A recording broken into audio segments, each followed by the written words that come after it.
Today's unfortunate story is about a Susan Smith. She was born September 26, the year of 1971. She was an American woman who was convicted of murdering her two sons, 3-year-old Michael and 14-month-old Alexander, in the year of 1994 by drowning them in the South Carolina lake. This case gained international attention because of Smith's false claim that a black man had kidnapped her sons during a carjacking. Her defense attorneys, David Brock and Judy Clark, called expert witnesses to testify that she had mental health issues that impaired her judgment when she committed the crimes. Susan Smith's father died by suicide when she was just 6 years old, and Smith herself attempted suicide at the age of 13. Her mother, named Beverly C. Russell Jr., who later was revealed to have molested Smith when she was just a teenager.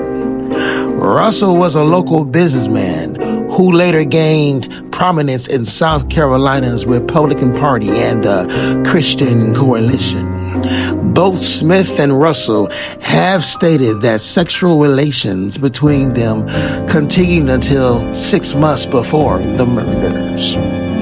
After graduating from high school in the year of 1989, Smith made a second suicide attempt after a married man she was in a relationship with ended their affair. She married David Smith, and they had 2 sons. The relationship was rocky due to mutual allegations of infidelity, and they separated several times.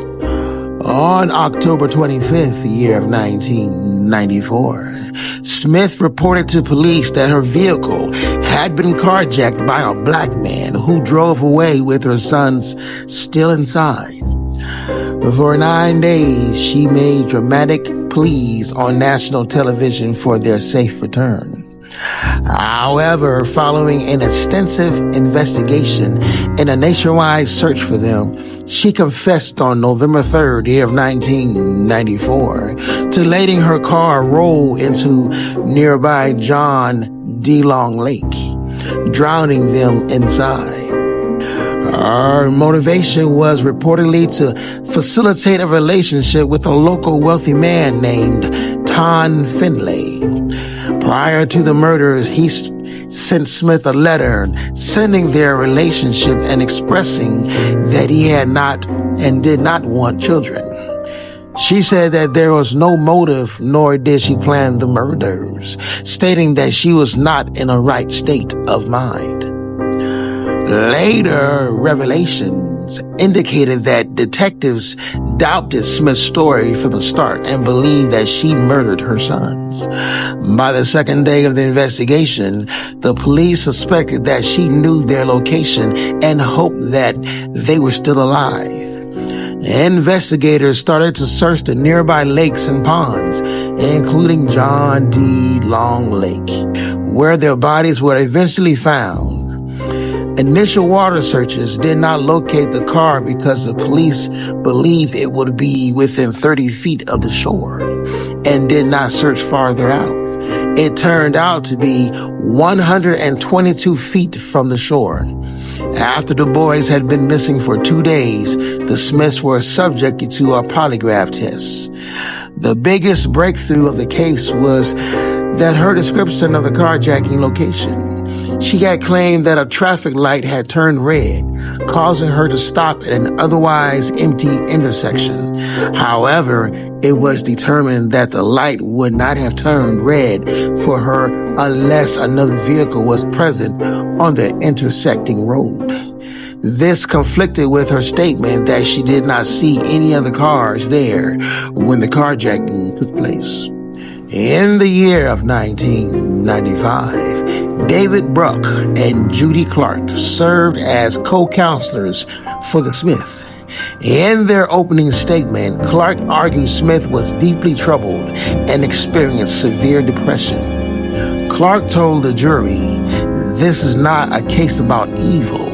This is a case about despair and sadness." The defense's theory of the case was that Smith drove to the edge of the lake to kill herself and her two sons, but her body willed itself out of the car. The prosecution, on the other hand, believed that she murdered her sons in order to start a new life with a former lover. It took the jury only 2.5 hours to convict her of murdering them. During the penalty phase, Tom Pope, the lead prosecutor in the Smith case, argued passionately in favor of sentencing Smith to death. The jury ultimately voted against imposing the death penalty. Smith was sentenced to life in prison in the year of 1995 for the murders of her two sons. Smith's defense psychiatrist diagnosed her with dependent personality disorder and major depression. Smith was incarcerated in the Administrative Segregation Unit in the Camille Griffin Graham Correctional Institution in Columbia, South Carolina. During Smith's incarceration at the Camille Griffin Graham Correctional Institution, two correctional officers, Lieutenant Houston Cagle and Captain Alfred R. Rao Jr., were charged after having sex with her. Consequently, she was moved to the Lath Correctional Institution in Greenwood. She will be eligible for parole in November in the year of 2024.